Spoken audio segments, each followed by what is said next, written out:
तपाईहरुले साथ दिनुहोस्, म जिम्मा लिन्छु ल। तपाईहरुले साथ दिनुहोस् तर यसो हेर्छ कतिजना मान्छे भेला गरेछ केटाले ए 10 जना मात्रै रहेछ भनेर गीत च्याएर हिँडिरहेको। यसो हेर्छ खोइ त्यहाँ त पार्टीको झण्डा देखिएन न चार पारे झण्डा छ न हँसिया हतौडा।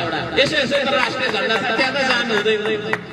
त्यो होइन, एउटा सर्वोच्च अदालतको प्रधान न्यायाधीश जस्तो मान्छे पार्टीको कार्यकर्ता हुन्छ भने यो देशमा हामीले निष्पक्ष न्याय पाउन सक्ने ग्यारेन्टी कहाँबाट छ? त्यसले गर्दाखेरि हामी पार्टीको पछाडि भेडा बनेर कुद्न छोड्नुपर्छ। अब यो देशलाई माया गर्ने संसार राष्ट्रवादी देशभक्त बन्नुपर्छ। अब पृथ्वी विसङ्गति, विकृति, भ्रष्टाचार, अन्य अत्याचार र गुण्डागर्दी, राजनीतिक गुण्डागर्दीको विपक्षमा हामी लड्नुपर्छ।